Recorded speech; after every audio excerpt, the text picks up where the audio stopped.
오늘은 아까 일부에서 잠깐 말씀드렸던 혀준 선생님하고 혀준 선생님 아니고요. 모셨어요. 김엄마께서 그렇게 말씀하셨어요.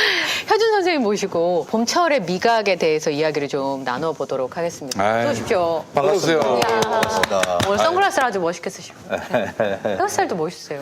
고맙습니다. 네. 아티스트의 풍모가 전혀 아티스트는 아닙니다. 저 황교익 선생님은 그 사실은 예전에 동아일보에서 지면으로 황교익 대망론 이게 한번 신문에 실린 적이 있었어요. 황교익이 대선에 나간다. 네. 황교 아닌데. 저는 칼럼 제목인 줄 알고. 제가 대통령 권한대행까지 올라갔었어요. 그래요? 황교익 대통령 권한대 그런 그 오탈자도 나왔어요. 그죠. 제목으로 쫙. 황교익 대행. 그 황교안 선생 안 나왔으면 나는 막 삭수고대하고 있거든. 그분이 뜨면 네. 제가 묻혀요. 이름이 비슷해서. 그럴 일은 없을 것 같습니다. 별 걱정을 다 하시네요. 예. 코로나 때문에 어떻게 보내셨는지 참 궁금해하시는 분들이 많이 계실 것 같기는 해요. 방송에서 자주 뵙다가 또 예전만큼은 자주 못 뵙는 것 같기도 하고. 요즘 뭐 방송도 없고 늘 일하던 뭐 강연이나 모임들 뭐 이런 거 없으니까 그냥 집에서 조용히 네. 자판 두들기면서 놀고 있죠. 아니 이제 사실 뉴스 공장은 나오시는데 네. 또 나와봐야 뭐 2분 3분이라니까 30초. 30초도 있었어요.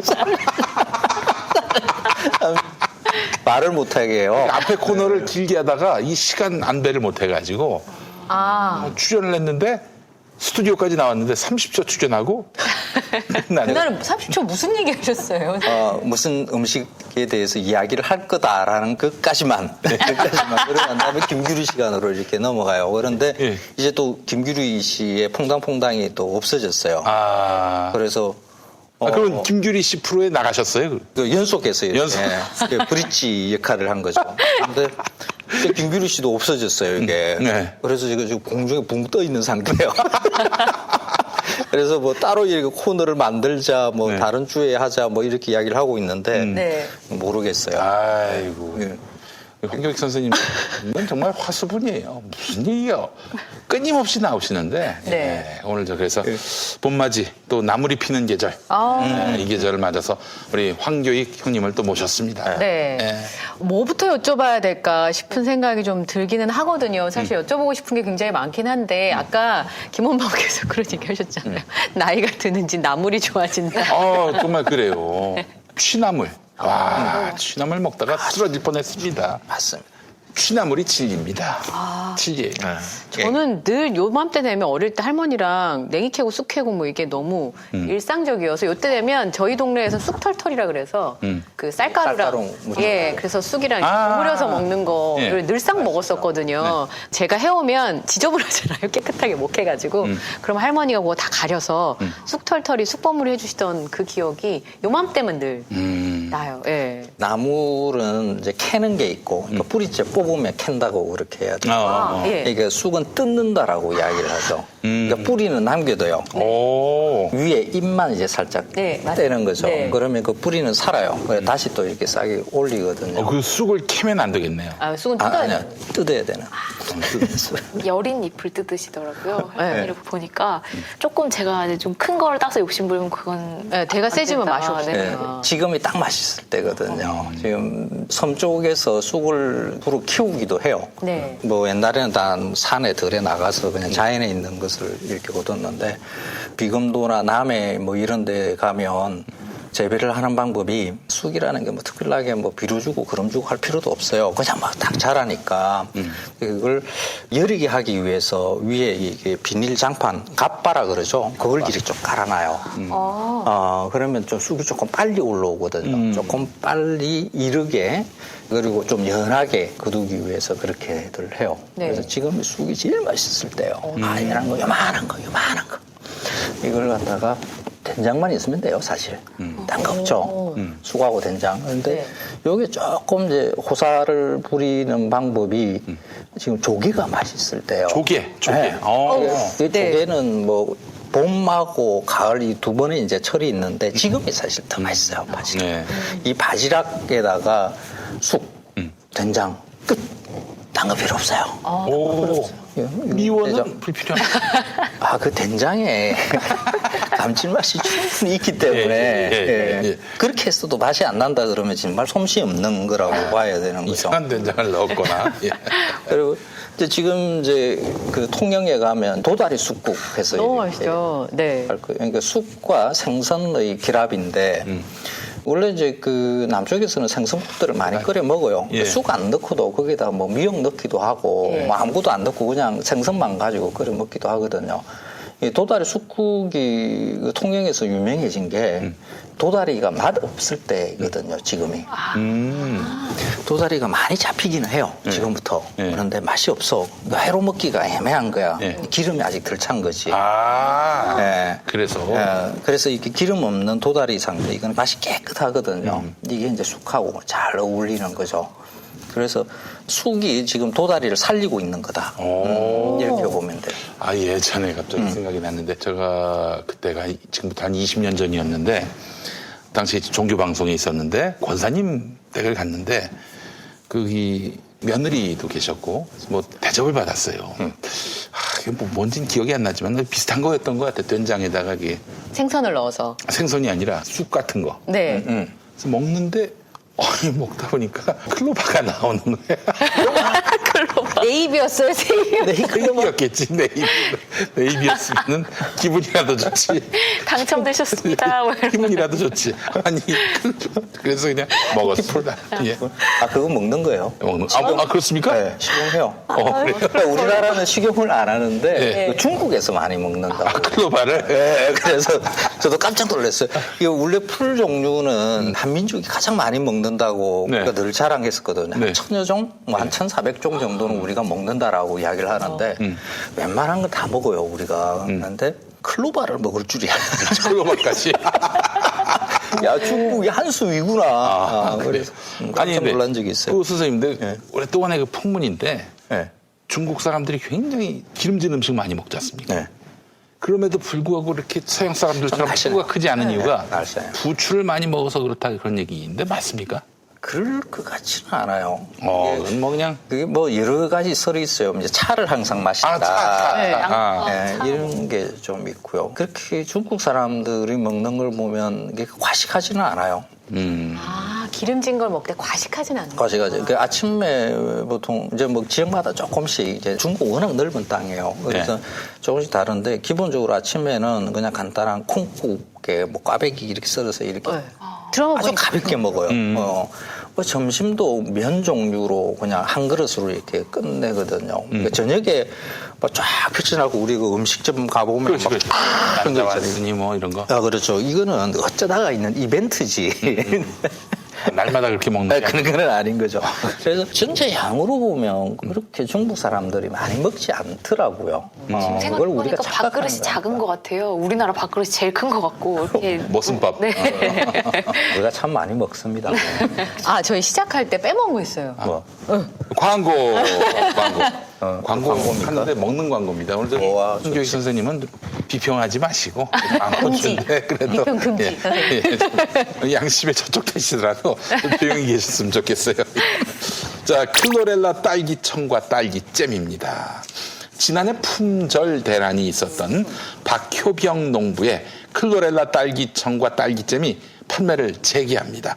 클로렐라 딸기란 영양가 높은 클로렐라 배양액으로 딸기를 키움으로써 딸기의 당도가 훨씬 높고 과육도 단단해서 최근에 그 소비자에게 가장 사랑받는 딸기 품종 중에 하나입니다. 클로렐라 딸기 중에서도 제일 유명한 딸기가 바로 충청남도 홍성의 박효병 농부가 재배하는 클로렐라 딸기인데, 박효병 농부 클로렐라 딸기를 재배하면서 그야말로 대박을 쳤습니다. 2018년 홍성을 빛낸 홍성인에 선정됐고 2019년 충남 농어촌 발전상 등을 수상할 정도로 자타가 공인하는 클로렐라 딸기 명인이기도 합니다. 현재 클로렐라 딸기 생물은 전량 품절된 상태라서 오늘 소개해드릴 박효병 농부의 클로렐라 딸기로 만든 딸기청과 딸기잼이 여러분들께 이제 선사가 됩니다. 이 딸기청으로 만든 우유인가 봐요, 이게. 네, 예. 위에 딸기청을 섞어서. 그리고 딸기잼도 이렇게 나왔습니다. 자, 딸기청은 청을 만들 때 나오는 물을 과감하게 버리고 과육을 듬뿍 담아서 보기에는 예쁘지만 맛도 더욱 좋습니다. 클로렐라 딸기의 아삭아삭한 식감이 그대로 살아있고요. 딸기잼 역시 오직 딸기와 설탕만 담았어요. 물, 향료, 방부제, 색소 이런 거 절대 넣지 않았습니다. 가장 클래식하고 자연스러운 딸기잼이라고 자신합니다. 가격 정보 딸기잼 300g 8,100원, 클로렐라 딸기잼 600g 13,300원, 딸기청 300g 7,600원, 그리고 500g 딸기청은 12,300원이 되겠습니다. 자, 김용민닷컴에서 딸기명인 박효병 농부의 클로렐라 딸기잼과 딸기청을 압도적 최저가에 만나보시기 바랍니다. 네. 영화제 시상식 하는 줄 알았어요. 이렇게. 맛있어요. 홍성인의 선정 이래가지고. 네. 맛있다고 하셨어요. 맛있다고. 아, 난 딸기청이라는 음식은 처음 먹어보거든요. 뭐 설탕 넣으면 다 청이 되는데 그냥 조직감이 뭉그러질 수 있겠는데 뭐 이랬거든요. 네. 괜찮네요. 탱글하네 그냥. 네. 이게 딸기청을 먹는 건데 씹히는 맛이 있어요. 그러니까. 네. 네. 그리고 엄청 막 그 인위적인 단맛이 덜 나네요. 저는 단 걸 별로 안 좋아해서 구입한 청을 타 먹을 때는 늘 조절을 못했는데 이거는 딸기 맛이 나면서 우유랑 섞여서 인위적인 단맛이 좀 덜 나는 것 같아요. 딸기가 너무 달아도 맛이 없거든요. 단맛이 너무 높으면 신맛이 많이 죽어버려요. 맞아요. 그래서 딸기 향이 좀 죽어버리는데 이거는 지금 딸기 향도 잘 살아있고 좋네요. 재배 잘하시는 딸기. 아유, 말 잘 모셨네요, 오늘. 네. 박효병 농부님 오늘 대박 나셨다. 황교 선생님이. 맛있네요. 이게 칭찬을 받는다는 건 보통. 그러니까 이거 인증해도 돼요. 네. 예전에 제가 자취할 때 어느 날은 좀 저기 그 빵을 좋아하진 않는데 빵에다 발라서 먹었는데 봤더니 맛이 이상한 거야. 고추장을 고추장을 넣어가지고. 네. 고추장 잘 어울려요 식빵하고. 아 그렇습니까? 네. 고추장이? 어때서? 발효 음식에 보면 빵하고 잘 어울리는 것들이 있어요. 의외로. 와. 그러니까 뭐 치즈도 사실 그 발효 음식이잖아요. 그렇죠. 네. 고추장도 괜찮고요. 그러니까 고추장 중에 단맛이 좀 덜한 고추장 이런 거는 식빵하고 잘 어울립니다. 된장하고도 잘 어울려요. 된장은 생각을 안 해봤는데. 네. 네, 저도 지금 된장하고. 네. 그 된장 중에 뭐 보리 된장에 쌀 된장이라니까 네. 보리나 쌀이 많이 들어간 된장은 약간의 단맛도 같이 있거든요. 그거 있잖아요. 식빵에 이렇게 발라서 한번 드셔보세요. 와. 괜찮습니다. 이거 보통 이게 빵 먹으면 신물 막 넘어온다는 그렇죠, 그런 그렇죠. 사람들 있잖아요. 네. 네. 그런 분들한테 괜찮아요. 네. 한번 드셔보세요. 너무 반응이 바르지 마시고. 아유, 그건 그때 그냥 짭맛 좀 걸 조절하고. 퇴퇴 이래가지고. 이거 이 맛을 기대하셨었기 때문에. 아 근데 말이죠. 이 딸기잼도 지금 먹어봤는데 제가 이 사실 여러분들께는 말씀드렸는데 제가 성형 수술을 했습니다. 네? 아 성형 수술. 그런데 뭐, 그 얼굴이에요? 무슨 뭐 눈 이런 게 아니라 이 아래 구강이 앞으로 나왔었어요 옛날에. 그러세요? 그래서 정규영 같은 빵구였는데. 근데 이제 집어넣는데 그 뒤에 이 부작용이 뭐냐? 터무니없이 당겨 들어가면은 와 이 끝에 그 엄청난 자극이 오는 거예요. 어머. 네. 근데 이거는 진짜 말 그대로 그런 자극이 전혀 없는 거 보니까 이거 괜찮네. 이거 좋아요. 이 딸기잼도 설탕 씹히거나 설탕 맛 많이 나는 건데 아까 신맛 조금 말씀하셨는데 예. 새콤한 맛이 좀 나요. 맞아요. 신맛이 많이. 이거 맞아요. 제대로 만든 잼이야 이거. 이거 크래커에 발라먹으면 진짜 맛있는데. 그 치즈 하나 딱 얹어가지고. 치즈랑 딸기잼. 네, 그래. 딸내미랑 앉으면 그냥 한 상자를. 제가 선생님 옛날에 자취할 때 그전까지만 해도 총각도 했는데 어머니가 주신 밥만 먹었지. 이제 자취를 하면서 자기가 밥을 하고 뭐 음식도 하고 그랬는데 많은 걸 제가 깨달았습니다. 거기서 이렇게 먹는 게 아니구나라는 걸 알았던 게 제가 한 달 동안 라면에 너무 꽂혀가지고 그 라면만 먹었어. 오징어 짬뽕 라면. 맛있죠. 강하잖아요, 그게. 그렇지. 그런데 한 달 내내 그것만 먹으니까 이제 나중에는 아주 신물이 나더라고요. 맞으니지. 그러니까 딴 거하고 섞어 먹어야 되겠다는 걸 이제 네. 나중에 깨닫게 됐고 또 하나 스모크 햄을 좋아해가지고 네. 햄을 먹는데 이제 그것도 한 달? 근데 이제 더 이상 먹기 싫으면 버려야 되는데 그걸 냉장고에 계속 뒀다가 나중에 먹다가 쓰러졌습니다. 봤더니 거기 꽃이 피더라고요. 원래 아무리 맛있는 음식도 예. 계속해서 먹으면 쉽게 물리거든요. 이게 우리 몸의 작용이 원래 그래요. 네. 그러니까 본능적으로 이렇게 밀어내는 건데 그래서 이 틈틈이 이렇게 조금씩 이렇게 잘라서 이렇게 먹어야 되는 거죠. 맛있는 음식이라고 내내 입에 달고 있으면 그게 음식을 맛있게 먹는 방법은 안 해요, 일단. 맞아요. 예. 예. 잼을 그냥 드셔도 될 정도로. 다 먹었어요. 예, 아, 그냥 이게- 이렇게 약간 퍼먹어도 될 정도로. 네. 예. 새콤하고 달콤하고. 이게 속았다는 느낌을 가끔씩 받게 만드는 음식 있지 않습니까? 요거는 다르다. 믿을 수 있겠다라는 네. 생각을 주는 클로렐라 딸기청 딸기잼. 여러분들께 강력하게 추천합니다. 네. 맛있어요. 괜찮아요. 김용민다. 싼 가격에 만나보시기 바랍니다. 네.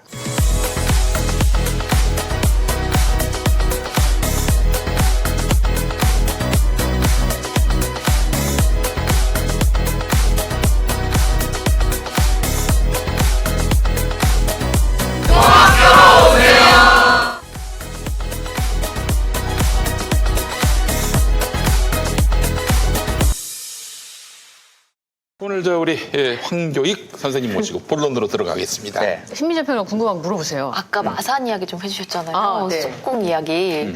마산이 고향이신데 마산 뭐가 맛있는 곳인가요? 지금쯤. 마산은 다 맛있어요. 아, 한국. 모든 게 다 맛있어요. 분식집 칼국수도 맛있고요.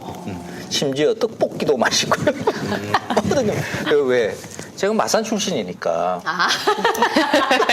제가 왜 했냐면 서울 분들이 경상도 내려오시면 먹을 게 없다고 저한테 막 항의를.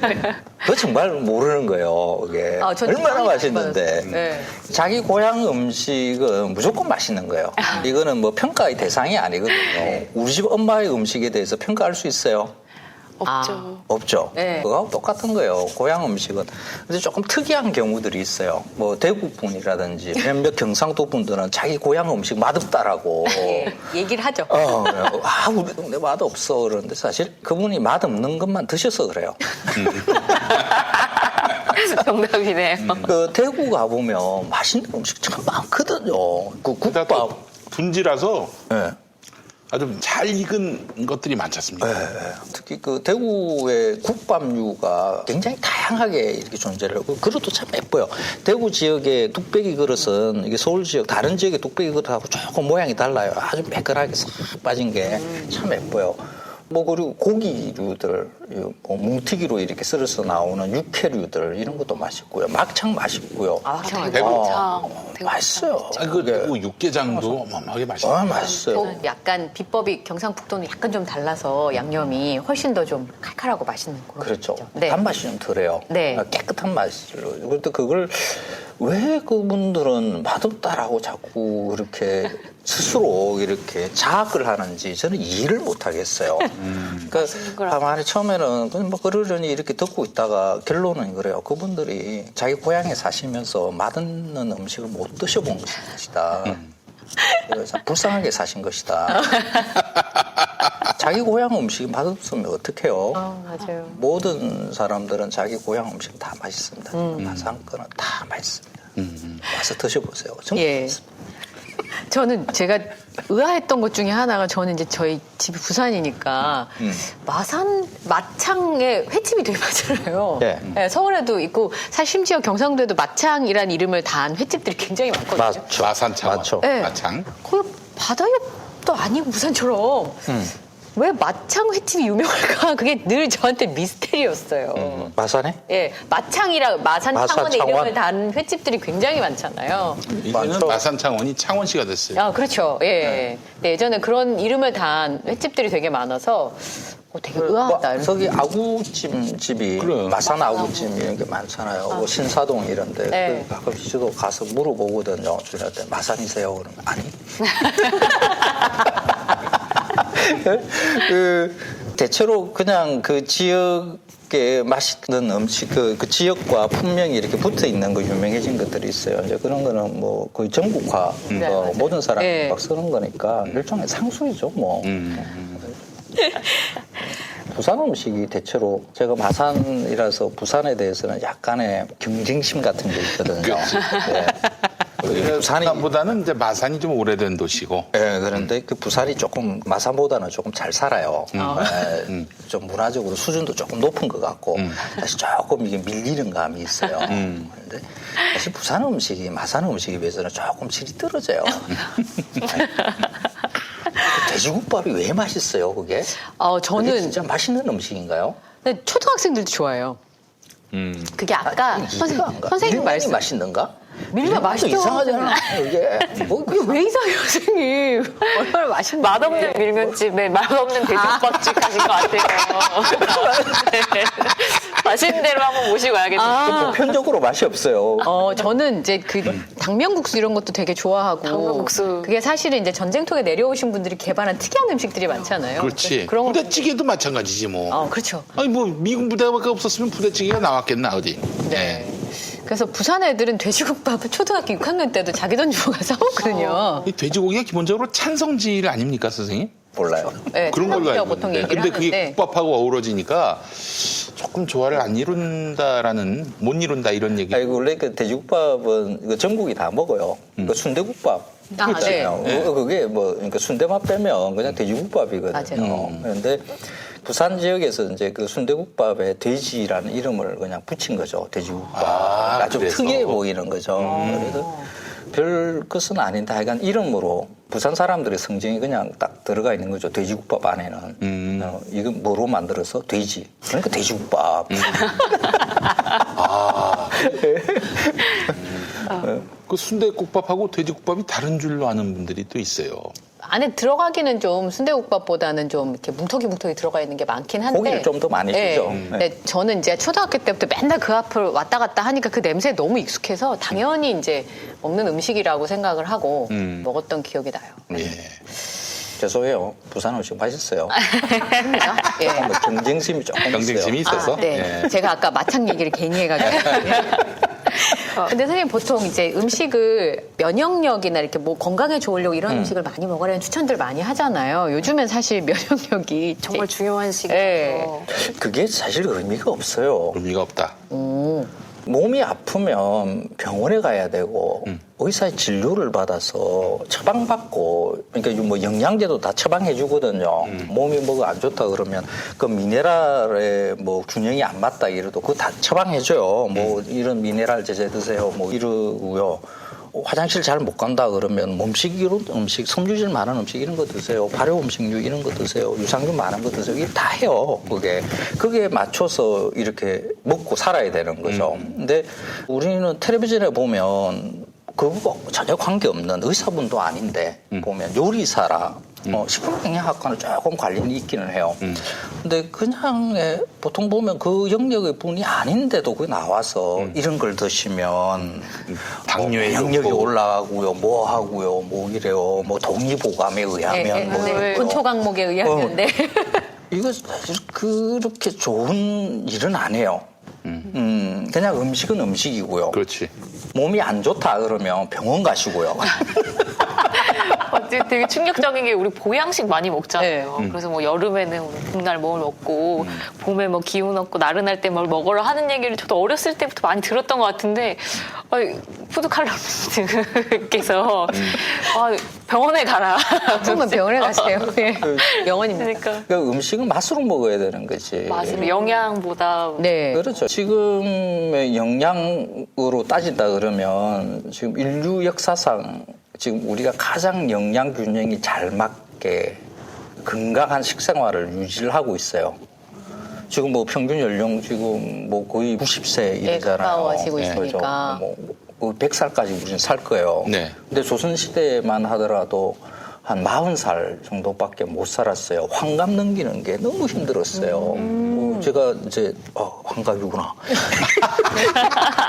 이거 지금 거의 뭐 청년의 신체를 가지고 있거든요. 지금. 네. 그러니까 예전으로 보자 그러면 환갑 나이인데 거의 40대 수준의 체력이에요. 그러니까 우리가 왜 건강 걱정하면서 영양 걱정하면서 음식을 먹는지 나는 이해가 안 가요. 지금은 그런 시대가 아니에요. 네. 그래서 옛날에 대한제국 그 시기에는 또 구한말에는 도시화가 되면서 어마어마한 하수들이 나오는데 그 하수들을 제대로 처리를 하지 못해가지고 옛날엔 뭐 하수량이 뭐 몇이나 있었겠어. 뭐 쓰레기가 나와도 자기 집 앞에서 불태우고 그렇죠. 오물도 흘려보내면 끝이었는데. 그렇죠. 근데 도시화되면서 어마어마한 하수들이 나오는데 이게 상하수도하고 섞여가지고 그래서 그 당시 평균 연령이 30세를 못 넘었었어요. 뭐 콜레라, 이질 뭐 이런 질병. 전염병들이 생겨가지고. 그렇죠.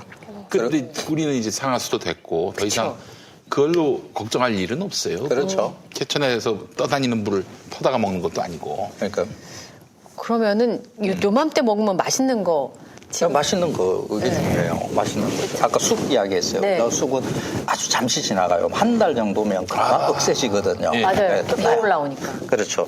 그래서 지금 쑥이 있고요. 쑥 옆에 보면 지금 나오는 게 쭈꾸미 막 이야기해요. 그죠? 쭈꾸미 시대가 왔어요, 이제. 맞아요. 뭐 쭈꾸미 이게 알을 차야 돼. 가운데 이제 이게 밥 같은 게 이렇게 들어가 있는 거거든요. 그 몸통에 우리는 머리라 그러는데 사실 그 몸통이죠. 쭈꾸미 몸통. 근데 이게 쭈꾸미가 들쭉날쭉해요. 어떨 때는 비싸고 어떨 때는 싸고 네, 이래요. 맞아요. 올해 가격이 어떨지를 잘 모르겠어요. 근데 그 바로 옆에 우리가 그냥 모르고 지나치는 것이 하나 있어요. 보통 쭈꾸미 먹으려고 그러면 뭐 태안이나 뭐 이쪽 당진 뭐 이쪽으로 가잖아요. 그쪽에. 그때 그 옆에 보면 동죽이라는 조개가 있어요. 뭐 물총 조개 뭐 이렇게도 이야기하는데 예. 그 칼국수 집에 가면 가장 많이 들어가 있는 조개이기도 해요. 그리고 조개구이 집에 가면 바닥에 제일 많이 까는 거 있죠. 예. 양 많아 보이라고 다 까는 거. 약간 둥글둥글한 모양의 그 아마 조개구이 집에서는 참 맛없게 먹었을 거예요. 맞아요. 리필해서 달라 그러면 그것만 많이 주고. 이렇게 많이 주는 맞아요. 그런 것들, 그런 용도로 써요. 그게 가격이 아주 싸거든요. 동죽이 아주 흔히 많이 나오는 조개니까 그래요. 근데 그 조개가 맛있을 때가 딱 있는데 지금이에요. 지금 동죽이. 네. 예. 가격도 어마어마하게 싸요. 그런데 이 지금의 동죽은 웬만한 조개들 뭐 옆에서 이렇게 서지도 못해요. 오. 명함을 못 내밉니까? 맛있어요. 동죽 정말 맛있어요 지금. 그런데 이 동죽을 어떻게 해서 먹느냐? 네. 아무것도 필요 없어요. 그냥 물 넣고 삶으면 돼요.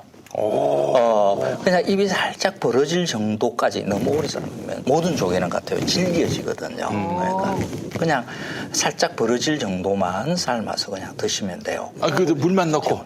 물만 넣고. 오. 그래도 혹시 비린내가 나지 않을까 막 걱정하잖아요. 그러면 대파. 훌 끓을 때 있잖아요. 대파 조금 넣으면 돼요. 근데 거기다가 조개니까 뭐 마늘도 편썰어 넣고 맛술도 넣고 막 이러잖아요. 그러면 버려요. 그러니까 조개는 그러니까 좋은 재료를 확보를 했으면 그걸 먹는 방법은 양념을 최소화하는 거예요. 요즘 음식 그 방송이나 인터넷에 떠도는 요리법들 보면 네. 양념 범벅이에요. 이거 네. 뭐 이거 중에 하나 걸리겠지 뭐. 맞아요. 뭐 갖은 양념이라고 흔히들 이야기를 네. 해요. 이런 양념법은 하수 중에 하수예요. 요리의 고수는 소금 하나만 가지고 끝내야 돼요. 간만 맞추는 거죠. 소금 하나만 가지고 끝내려고 그러면 재료가 좋아야 되는 거죠. 그렇죠. 절정의 재료. 그러면 가장 뛰어난 요리사는 누구냐 그러면 그 계절에 가장 맛있는 재료를 알고 있는 사람이에요. 그러니까 사계절 내내 동죽국을 내는 사람들 이런 사람은 꽝이에요. 그러니까 식당들 보면 다 사계절 내내 음식 같잖아요. 네. 이런 집은 사실 하수들이라고 봐야 되는 거고요. 봄에 동죽 잠시 한 달 정도 팔다가 싹 없어. 네. 이런 집이 고수인 거예요. 계절. 네. 그래서 지금은 먹을 게 쭈꾸미도 좋지만 그 네. 옆에 있는 쭈꾸미 가격이 비싸. 동죽 하나 끓여 놓으면 저녁 밥상이 아주 괜찮을 겁니다. 아이고. 동죽이 이거 아니, 이거. 네. 동죽. 리필 시키면 그것만 빵 주는. 무한 리필이라고 해서 신나서 갔는데. 네. 맞아요. 이 시기에는. 네, 지금 저게 제일 맛있다는 거죠. 저게 제일 맛있죠. 저게. 자, 지금 또 맛있는 것. 지금 제철이 지났다라고 생각하는 것 중에 하나가 있어요. 겨울에 먹는 건데 이제 봄꽃 피면 안 먹는데 하는 거예요. 굴. 굴. 오. 이게 우리가 착각하는 게 있어요. 이게 굴 보면 한 10월 달부터 막 굴 처리하고 있잖아요. 막 먹기 시작해요. 네. 그게 근데 그렇지 않아요. 이때는 이제 굴이 먹을만해지는 시기라고 보면 돼요. 오. 겨우내 먹기는 해요. 그죠? 근데 이 굴이 특히 이제 통영이나 이런 데서 나오는 것은 양식이라고 흔히 이야기하는 수화식으로 키우는 거거든요. 그러니까 물속에 이렇게 매달려 있어요. 이게 원래 굴은 조간대라고 해서 물이 빠질 때는 그냥 바깥에 노출되고 물이 들면 그냥 잠기고 하는 요 구역에서 원래 자라는 건데 이 수화식 굴은 그냥 물속에 내내 담겨 있거든요. 그래서 좀 크게 자라요. 근데 좀 무르고 맛이 없다라고 보통 생각을 해요. 그래서 뭐 자연산 굴 막 이렇게 찾기도 하는데 이 수화식 굴이 맛있을 때가 딱 지금이에요. 이때가 살을 최대한 올리거든요. 탱글탱글. 김용민 PD의 그 볼처럼 있잖아요. 볼살처럼. 김엄마고. 이때 굴이 어떻게 해서 먹느냐. 가장 맛있게 먹는 방법은 살짝 데쳐가지고 먹는 게 사실 껍질째 찌는 게 가장 맛있고요. 사실 집에서 하기는 좀 힘들어. 그죠? 네. 그러니까 깐굴을 보통 사잖아요. 네. 그러면 그걸 해서 먹는 게 그 탱글한 느낌을 최대로 즐기려고 그러면 굴전이 가장 좋아요. 굴전. 굴이 크거든. 지금이 말하고 굴전, 굴전. 굴전. 굴전. 굴전 진짜 간단하잖아요. 네. 그것처럼 쉬운 게 없어요, 그죠? 어렵나? 어떻게 만들죠? 굴전을? 밀가루 이렇게 묻히고 네. 계란 묻혀서 부치면 되는 거예요. 그렇게 하면 돼요, 그죠? 그냥 그것도 귀찮자 그러면 그냥 밀가루 물 풀어가지고 그냥 그 담궈서 그냥 이렇게 해도 돼요. 그래도 굴전은 돼요. 예. 그러니까 굴을 사셔가지고 그러니까 싱싱한 거 그대로 있잖아요. 이렇게 하는 것보다는 저도 이제 저쪽에 뭐 청진동이나 이런 데 굴집, 막걸리집 유명한 집들 네. 있잖아요. 거기에서 제가 비법을 하는 건데 어. 네. 굴을 살짝 삭힌대요. 오. 맛있대요. 그러니까 굴을 냉장고에 넣지 마시고 네. 그냥 굴을 사셨으면 그걸 그냥 부엌에다 그냥 하룻밤 두세요. 그러면 약간의 숙성의 냄새가 나요. 그러니까 어리굴젓의 그런 약간 숙성, 이렇게 상하는 건 안 해요. 왜? 원래 간을 가지고 있기 때문에 상하지는 않아요. 그렇게 해서 살짝 숙성하고 난 다음에 이렇게 굴전을 하게 되면 향이 훨씬 더 좋아요. 폭발을 하죠. 폭발을 한다. 막 신선할 때 먹어야 된다고. 막 그쵸. 사오자마자 막 어떻게 해서 먹으려고 그랬는데 그게 아니네요. 얼음에다 이렇게 해가지고 막 네. 우리는 그렇게 해서 먹잖아요. 생으로 먹을 때는 싱싱한 상태로 먹는 게 맞아요. 그런데 굴전의 비법은 굴전을 할 때는 숙성을. 이랬더니 실제로 집에 와서 해보니까 그 집이 있어요. 그 유명한 빈대떡 집인데 그 집의 주인장의 말이 맞았어요. 맛있어요. 전을 할 때는 하루 삭혀서 네. 보탄이 그런 큰 비법을 이런 거 다 깨면 안 되는데. 지금 또 미나리가 맛있을 때요. 미나리. 요즘 영화 미나리가 미나리. 떠가지고 미나리 검색하면 그 영화가 자꾸 뜨더라고요. 미나리는 원래는 미나리 꽝에서 자라잖아요. 네. 물속에서 자라죠. 겨울 수경식물로. 그렇죠. 그 물속에서 왜 자라냐 그러면 이제 그 물속에서는 안 얼어요. 그러니까 바깥에 막 이 겉면만 얼음이 얼어도 밑에는 좀 막 온도를 유지하거든요. 그렇죠. 예. 그러니까 겨우내 이렇게 물속에서 이렇게 자라는데 이 물속에서 자라려고 하니까 공기를 이렇게 받아야 되잖아요. 공기, 산소가 필요해요. 식물이니까. 그래서 줄기 안에 이렇게 구멍을 만들죠. 네, 공기가 들락날락해요. 그래서 미나리에는 가운데 구멍이 이렇게 뚫려 있어요. 그죠? 네. 근데 이게 구멍이 안 뚫려 있는 미나리가 있어요. 속이 꽉 차 있는 미나리. 이게 그러니까 경상북도 지역에 뭐 청도라든지 뭐 하는 지역에서 나오는 미나리인데 그거는 이제 마트에 가가지고 이렇게 뒤집어서 보면 돼요. 차 그죠? 있는지. 네, 차 있는지 안 차 있는지 이게 안 차 있는 걸 요걸 사셔야 돼요. 지금 이제 근데 이걸 어떻게 키우냐 그러면 미나리를 이렇게 키워요. 밤에는 온도가 내려가니까 얼수가 있으니까 네. 물을 채워요. 예. 물 온도로 얼지 않게 하는 거죠. 네. 그리고 낮에는 물을 빼요. 그래서 물을 넣었다가 뺐다가 이렇게 하는 거죠. 그러면 미나리가 아주 크게 자라지는 않는데 속에 있는 것을 굳이 낮에 공기를 바깥에서 이렇게 쐬니까 구멍을 만들 필요가 없는 거예요. 예, 예. 그래서 채워요, 그걸. 그래서 가운데가 다 이게 채워져 있는 미나리가 지금 많이 나오거든요. 네. 이 미나리는 어떻게 먹느냐. 보통 이제 미나리 먹는 방법이 삼겹살 구워 먹을 때 옆에서 네. 익히도 먹고 매운탕 할 때 위에서 올려서 얹어서 살짝 먹어요. 매운탕까지 네, 정말 대체. 베스트셀러입니다. 그래서 예. 근데 이 미나리는 그럴 필요가 없어요. 그냥 생으로. 생으로요? 예, 아삭아삭아삭. 오, 그냥 샐러드로 해서 먹는다라고 생각을 하면 돼요. 저는 어렸을 때 아. 미나리가 깨끗하지 않은 물에서 자라니까 꼼꼼하게 씻으라고 그런 어머니- 얘기를 들었던 것 같아요. 저희 어머니가 미나리 되게 열심히 씻으시고 그리고 그럼 꼭 익혀 먹었던 것 같은데 네. 아, 이렇게 아, 샐러드로 그래요? 보통 이제 미나리꽝 같은 데는 이게 뻘물이거든요. 그래서 이제 그런 말이 있어요. 그런데 아까 제가 말한 식으로 키우는 미나리 밭은 뭐 물을 넣었다가 필요가 뺐다 없죠. 이러잖아요. 보통 이제 계곡 옆으로 이렇게 미나리 밭을 만들어요.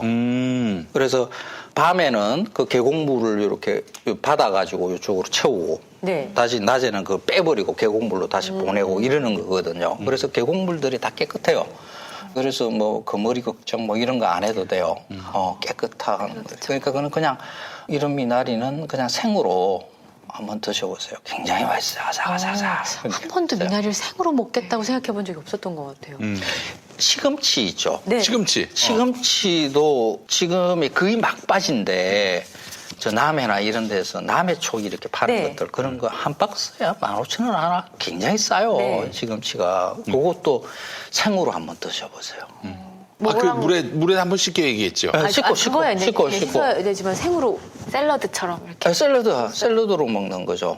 그러니까 뭐 시금치는 항상 우리는 나물로만 먹어왔기 네. 때문에 뭐 국에 들어가 있는 상태로 먹어왔기 때문에 그걸 생으로 먹어 사실. 근데 그 시금치가 뭐 사철 나오잖아요. 예. 지금 지나면 생으로 먹으라 그래도 맛이 없어서 못 먹어요. 데쳐가지고 양념하고 맛있을 때다. 지금 뒤에 단맛이 싹 돌 때거든요. 달아. 너무 달아. 거의 뭐 네. 브릭스로 보자 그러면 막 20도, 30도 이 정도 넘어갈 정도로 그냥 설탕을 뿌려놓은 것처럼 달고. 진짜? 네, 지금 시금치가 뒷맛이 달아요. 네. 그래서 그런 시금치는 그냥 이렇게 줄기 한 입씩 뚝뚝뚝 이렇게 잘라가지고 그냥 그 샐러드 할 때 네. 그냥 이렇게 같이 얹어서. 이렇게 드시면 돼요. 뭐 질기거나 그렇지 않아요. 네. 그 시금치들이 지금 상태는 약간 두툼해 보여도 씹으면 그냥 아삭아삭해요. 굉장히 부드러워요. 하긴 뭐 루꼴라도 그냥 먹는데 그쵸? 네. 그렇지. 루꼴라 그렇게 먹는데 시금치는 그럴 생각을 해보니까 그렇네요. 시금치가 네. 맛있었어요. 미나리 샐러드와 시금치 샐러드를 도전해봐야겠네요. 맛있을 것 같아요. 시기가 아니 뭐 지나가기 전에. 그것만 떨렁 먹기 힘들면은 고기에 싸서 먹는다든지. 그건 아니에요. 고기가 콕 따르죠, 그죠? 고기가. 예. 요즘 광고에도 다 미나리 옆에 다 삼겹살을 이렇게 해서 같이 드세요. 막 이렇게. 그 삼겹살 3월 삼겹살 데이 또 막 홍보하고 올리잖아요, 얼마 네. 전에. 그 삼겹살을 우리가 너무 많이 먹거든요. 아. 그게 문제가 있어요. 이 삼겹살이 돼지 한 마리 이렇게 잡으면 이 뱃살 부위 요쪽에 있는 거예요. 이게 한 12% 정도밖에 안 나와요. 그러니까 삼겹살만 먹고 다른 부위들은 안 먹어요. 그래서 뒤로 처지는 거지. 이게 가격이 떨어지잖아요. 다른 부위가. 그러면 소 한 마리 가격은 다 받으려고 그러면 삼겹살에서 다 뽑아야 되는 거죠. 그래서 삼겹살 가격이 높은 거거든요. 지금 전 세계 기준으로 보자 그러면 우리가 한 2.3배 정도 비싼 가격에 삼겹살을 먹고 있어요. 그러면 지금은 삼겹살을 안 먹어야 돼요. 삼겹살 말고 다른 부위를 먹어야 되는 거죠. 앞다리, 뒷다리 이거 구워서 먹어도 있잖아요. 구별 못해요. 맛있어요. 우리 그런 거 푸드 드세요? 칼럼니스트이신 황교익 선생님은 어떤 육류를 드십니까? 저는 뭐 있는 대로 다 먹어요. 가리지 않습니다. 아니 근데 정말 이거는 내가 좀 네. 칼럼니스트로서 좀 자존심을 걸고 먹는 부위가 혹시 있으십니까? 아, 그런 거 없어요. 저게 네. 저는 회식할 때 이렇게 고기 구워 먹는 네. 거, 이제 이벤트 식으로 먹는 거거든요. 네. 고기를. 네. 그러니까 이런 방식을 이제는 이제 벗어나야 돼요. 오. 이게 우리가 한 자리에서 몇 인분의 고기를 먹는지 잘 몰라요. 그죠? 그러네요. 잘 모르죠. 예, 배가 넉넉하고 돈 좀 벌었다 이러면 있잖아요. 뭐 네. 등심 한 2, 3인분 그죠? 뭐 더 시켜. 먹고 막 이래요. 그죠? 더 벌면 이제 한우로 가죠. 1인분은 양이 없어요. 이게 건강을 해치는 거거든요. 폭식하는 거죠. 우리가 고기를 참 많이 먹고 있어요. 우리 한민족이 보면. 근데 이게 건강하지 못한 식습관을 가지고 있는 거죠. 이걸 일상식으로 바꿔야 돼요. 이벤트가 아니라. 밥을 먹을 때 옆에 항상 고기가 한 100g, 120g이 있잖아요. 같이 옆에 놓이게끔 하는 네. 식으로 우리가 식습관을 바꿔야 되는 거죠. 유럽 같은 경우에서는 돼지고기를 그런 일상식으로 먹으니까 가공육이 발달해 있어요. 소세지 이런 거. 그렇죠. 네. 그 돼지를 가지고 한 돼지고기의 한 80% 정도를 가공을 해요. 유럽은. 근데 우리는 가공률이 뭐 4%인가 8%인가 그것밖에 안 아, 돼요. 그렇습니까? 그럼 다 생고기로 먹는다. 다 생고기로 먹는 거죠. 이벤트형으로 먹으니까 예. 여름 되면 돼지고기가 막 풍기 현상을 일으켜요. 다들 바깥에서 막 삼겹살 굽느라고 막 난리가 나요. 베란다에 있는 집은 다. 겨울 되면 진짜 또 돼지고기 뭐 쏘이고 또 막 떨어져요. 막 계절 진폭이 생기는 거죠. 예. 그러면 양돈 농가들이 어디에 맞출지를 몰라요. 이게 막 춤을 추게 되는 거죠. 그래서 계절 진폭 그리고 또 뭐 닭고기 AI가 돌면 또 돼지가 또 막 많이 팔리고 돼지 구제역 돌면 또 안 팔리고 닭이 또 막 이런 식으로 말이에요. 그러니까 생고기를 구워서 먹는 이벤트형의 음식 습관으로 해서 지금 축산 농가들이 다 힘들다라고 보면 돼요. 그럼 우리가 음식 먹는 것을 어떻게 바꿔야 되느냐 그러면 집에서 일상으로 먹는 고기를 무엇으로 먹을 것인가 네. 하는 것으로 이렇게 바꿔야 되는 거죠. 그러니까 회식하면서 삼겹살 굽는 거 이제는 좀 그만둬야 되는 거죠. 그럼 대체를 생각을 못 하겠네요. 그죠? 늘상 그거여가지고. 저 좀 오늘 좀 맛있게 먹고 놀까 하면 항상 고기를 구웠던 네. 것 같아요. 삼겹살. 그래서 우리는 이제 먹고 노는 것에 대해서 많은 것을 생각해 보지 못해서 그래요. 돼지고기를 많이 먹기 시작하는 게 1970년대부터거든요. 그 이전에는 뭐 소고기를 먹었을 리는 없을 테고요. 그렇죠. 소, 돼지, 닭 이런 거 먹기 힘들었죠. 다. 그 이전에는 뭐요? 그러면 고기류는 정말 잔치상 잔칫날, 그죠? 잔칫날 돼야 돼지 한 마리 잡아서 먹고, 뭐, 복날에 개 잡아서 먹고, 네. 그 정도로 먹었지, 고기는 거의 구경을 못 했죠. 네. 근데 그 관습이 그냥 이렇게 묻어온 거죠. 그래서 그 고기 먹는다는 것은 이벤트로 생각을 하게 된 거죠. 근데 이걸 산업화 과정에서, 그러니까 1960년대, 70년대, 80년대, 이 30년 동안에 고기가 우리한테 많이 넉넉하게 주어지기 시작했거든요. 네. 근데 이때 우리가 즐기는 방법, 고기를 일상에서 즐기는 방법 이걸 갖다 궁리를 했었어야 했는데 그걸 하지를 못했고 또 하나가 우리가 일하고 난 다음에 놀아야 되는데 노는 방법을 제대로 몰랐던 거예요. 그냥 일하고 나면 그냥 동료들 모여가지고 술집에서 삼겹살 구우면서 소주 마시는 이게 노는 게 전부였던 거지. 문화생활 한다고 뭐 연극 보고 뮤지컬 보고 뭐 이러는 거, 네. 뭐 좀 고급한 레스토랑 가서 칼질 좀 하고 하는 거 이런 것들 우리가 해보지를 못했던 거예요. 그러니까 이제 와서라도 그걸 바꿔야 돼요. 좀 뭐 품위 있게 먹고 즐기고 그 할 만한 수준까지 지금 돼 있거든요. 그게 물론 뭐 청년 여러분들 아직 많이 힘들다 그러지만은 그걸 이제 조금 바꿔야 될 때 아닌가. 그래야 이게 농민도 살고 소비자도 있잖아요. 좀 맛있는 음식 여유 있게 먹고 그렇게 될 수 있죠. 삼겹살을 많이 먹어서 삼겹살이 더 비싸지고 이런 2배 넘게 네, 받는. 이런 순환이 그렇게 되는 줄은 또 생각을 못했네요. 맞아요. 그러니까 삼겹살 대회 하지 말라고 그렇게 이야기를 했는데 삼겹살 대회의 문제를 지적하는 데가 MBC 뉴스 딱 한 곳. 모든 언론은 어떻게 했느냐. 다 삼겹살 대회 홍보, 찌라시 노릇을 했어요. 이게 한국 언론의 문제가 정치적인 편향성의 것은 아니에요.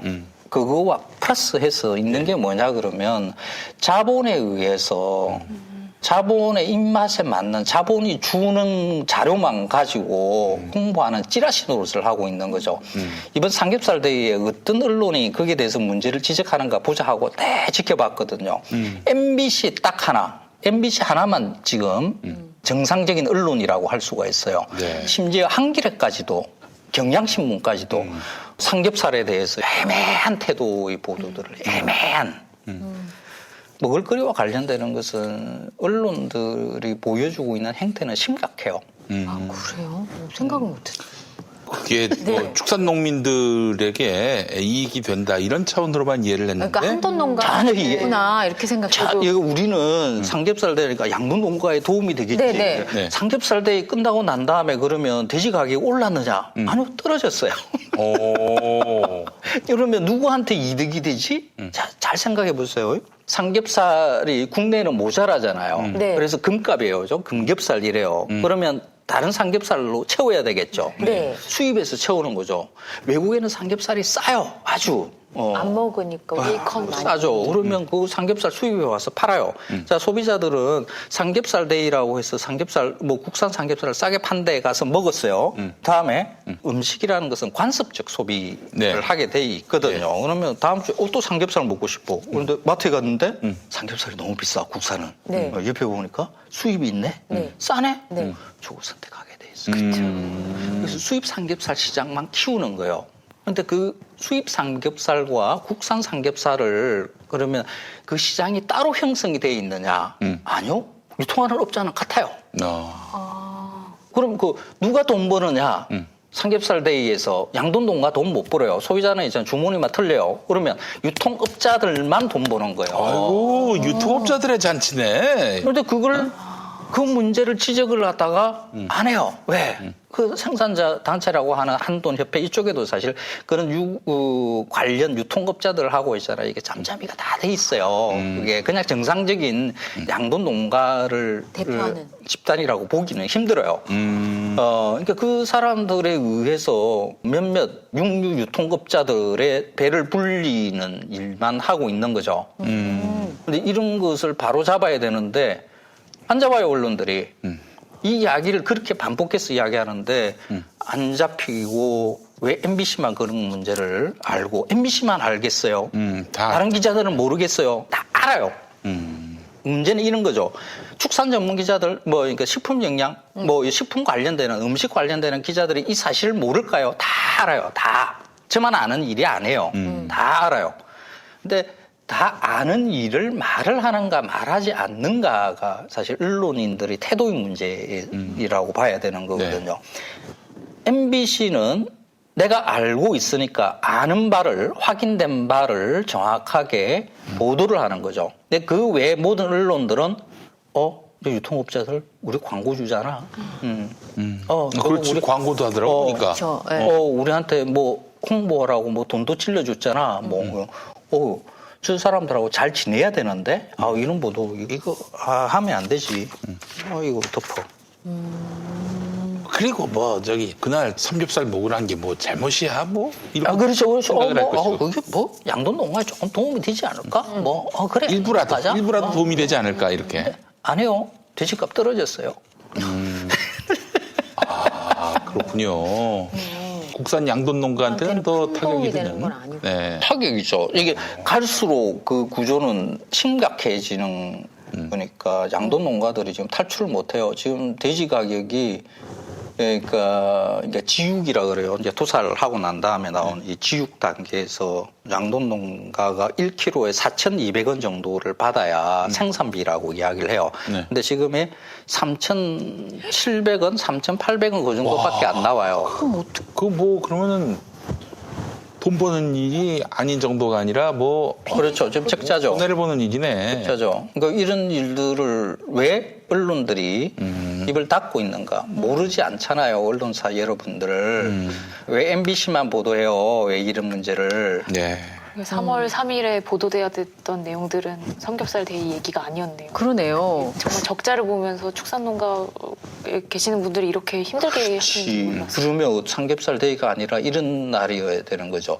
삼겹살 안 먹는 날. 다른 부위를 더 많이 소비해주고. 앞다리 데이 뭐 앞다리 그런 앞다리 데이. 네, 앞다리 데이. 앞다리 데이 뭐 그런 거 해야 되는 거죠. 예. 근데 한돈협회 뭐 이런 데에서 있잖아요. 삼겹살 데이 홍보하고 있어요.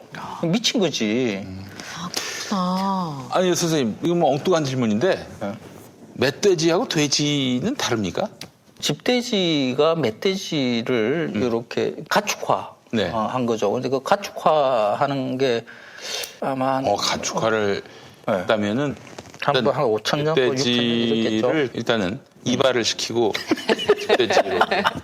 이게 선택 교배라 그러나? 그러니까 우리 집에서 키우는 개나 고양이 이런 것을 그렇게 예쁘게 된 게 이렇게 선택해가지고 여러 마리 낳았는데 이놈은 순한 놈, 그죠? 네.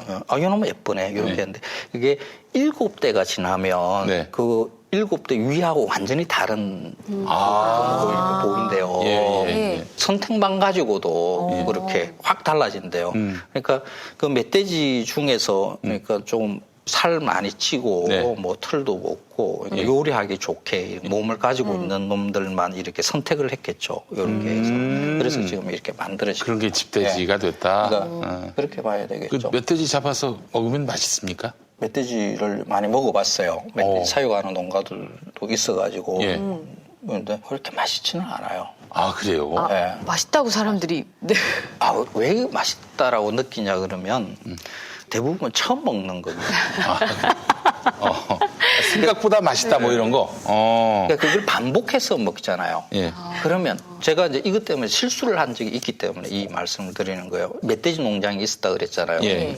충청도 뭐 어디 괴산인가 이게 하시는 분인데 멧돼지를 많이 키웠어요. 예. 그래서 거기에서 이제 농장 옆에서 조그마한 식당도 가셨어요. 그래가지고 거기 가서 이제 먹으면서 이거 괜찮은 거야. 네. met돼지가 맛있어요. 네. 다 맛있어요. 그래서 그분이 교대 옆에 여기 매장이 있는데 거기 가서 장사를 해볼까 생각한다는 거예요. 그래서 그랬죠 제가.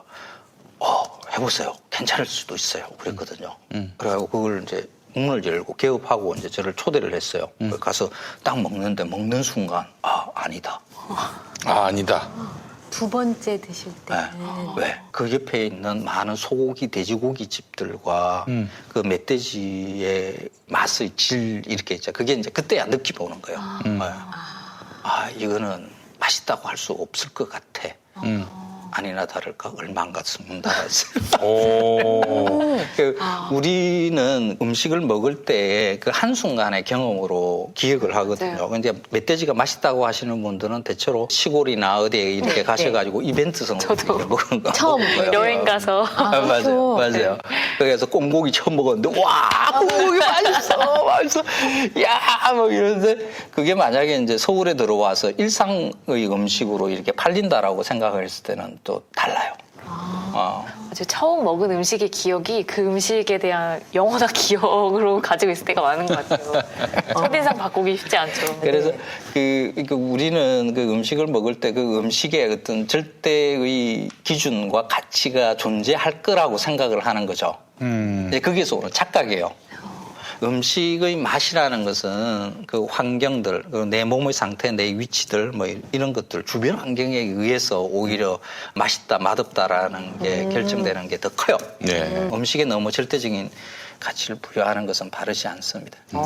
저희 요즘 코로나 때문에 그렇기도 하고 또 현지 당일 배송되는 거 되게 요즘 되게 너무 많이 많잖아요. 배송이 잘 되니까. 네. 근데 또 그때 먹었던 맛이랑 당일 배송돼서 집에 또 먹는 맛이랑 기분 탓인지 조금 다른 것 같기도 하고. 그거 탓이에요. 현지에서 먹는 게 제일 맛있어요. 현지에서 바로.